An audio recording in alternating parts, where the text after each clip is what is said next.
Je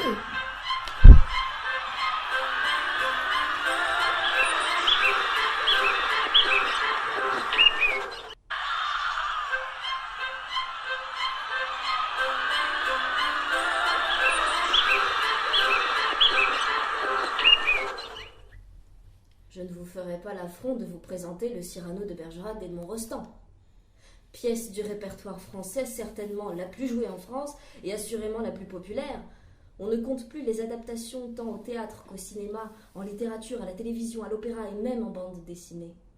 Un texte qui approche le mythe et qui peut faire peur.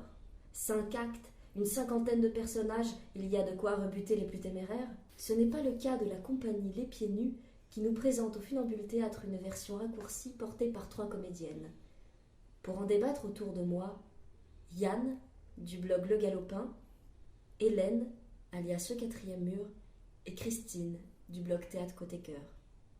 Sur Twitter, ce pseudo-marche dit « J'y reviens une 3e fois en y amenant un autre ami.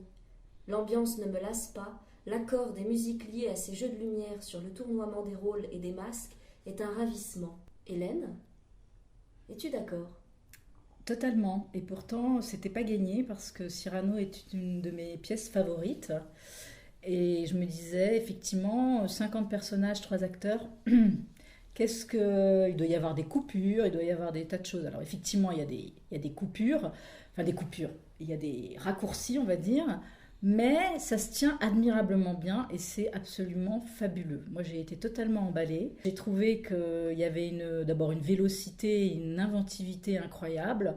Effectivement, ce sont des actrices qui changent de rôle au fur et à mesure, elles rentrent, elles sortent. Il y a des accompagnements musicaux, il y a des petits intermèdes, il y a des petits trucs de mise en scène.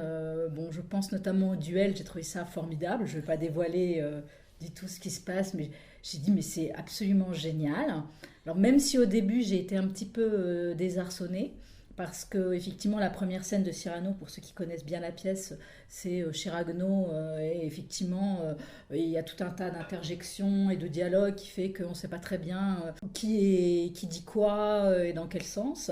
Et au début j'ai trouvé ça un petit peu fouillis. Moi je connaissais bien la pièce, donc je m'y retrouvais, mais je me suis dit, il y avait des jeunes dans la salle, quelques jeunes, je me suis dit oulala, ça risque de les embrouiller. Puis en fait non, ça s'enchaîne tout à fait naturellement et j'ai trouvé ça vraiment magnifique, une belle découverte et une audace. Fallait vraiment y penser. Faire Cyrano à 3, je pense qu'il fallait avoir un certain culot quand même. Ce sont 3 jeunes femmes qui sont absolument formidables. Le fait d'être décontenancée sur les premières minutes, c'est effectivement un sentiment général. La personne qui m'accompagnait et puis d'autres qui y sont allés après que je leur en ai parlé m'ont toutes dit ça en disant j'étais déstabilisée, je me suis demandé si j'allais rester et finalement à une exception près, tout le monde a adoré.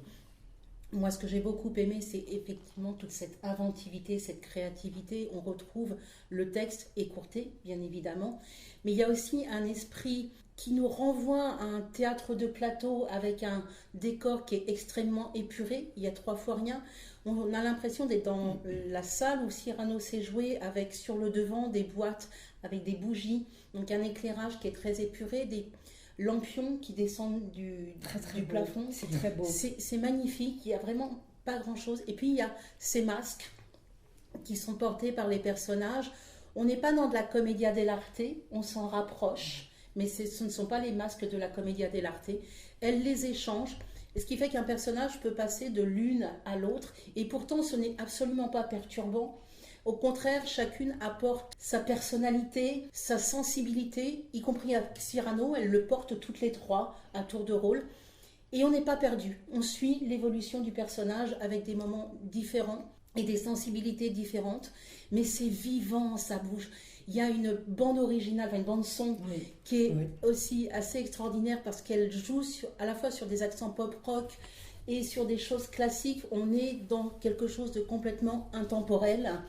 Et on comprend encore plus pourquoi Cyrano continue à nous surprendre, à nous émouvoir, à nous porter à travers le temps, parce qu'on a là toute cette créativité. Elle réinvente Cyrano, elle mêle les genres, le cirque, la danse, le chant, le théâtre. Le mime. Le mime, on a le droit de le dire, oui, jubilatoire. Yann du blog Le Galopin, je te vois hocher de la tête, mais on t'a pas encore entendu. Oui, oui, donc ça vient. Donc moi, j'ai pas grand-chose à ajouter à ce que vous avez dit là, hein.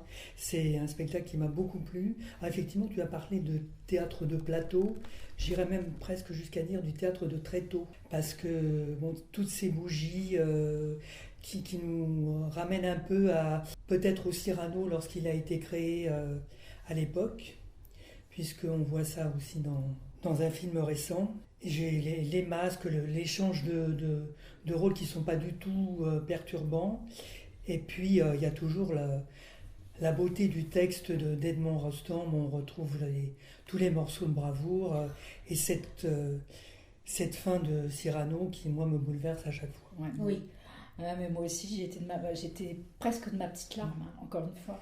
On a vraiment toutes les émotions. On rit, il y a un vrai partage. Elles vont dans le public, elles cassent le quatrième mur, donc elles vont dans le public, échanger, parler. Et puis, on est vraiment porté par cette émotion. Oui, la petite larme, elle est là à chaque fois. C'est vraiment un succès. Il faut continuer à aller les voir. D'abord parce que ce sont 3 jeunes femmes, une petite compagnie, mais qui mérite d'être encouragées. Elles étaient déjà au Funambule cet été. C'est pas une création de 2019, mais antérieure, qui a 2 ans, je crois. Je crois qu'il faut les nommer, donc moi je vais les nommer. Yana Serena de Freitas, Masha Yasakova et Mathilde Guétré-Guieg. Elle a un nom un petit peu difficile à prononcer. Et la mise en scène de Bastien Ossard, parce que cette mise en scène est quand même exceptionnelle. Et j'ajoute effectivement qu'il faut encourager toutes les petites compagnies là, qui travaillent sûrement pas toujours dans la facilité et que voilà, il faut y aller. Merci à vous 3. Un Cyrano jubilatoire, donc, par la compagnie Le Théâtre Les Pieds Nus, mis en scène par Bastien Ossard, on répète son nom, avec, et on va répéter aussi leur nom, Yana Serena de Freitas, Masha Isakova et Mathilde Guétré-Guieg, qui est donc une pièce à voir au Funambule Théâtre jusqu'au 3 mai 2020. Les représentations ont lieu du mercredi au samedi à 19h ou 21h et les dimanches à 15h. Merci Yann, je te libère provisoirement. Hélène, tu restes avec moi pour nous parler de Forum à la Comédie Française.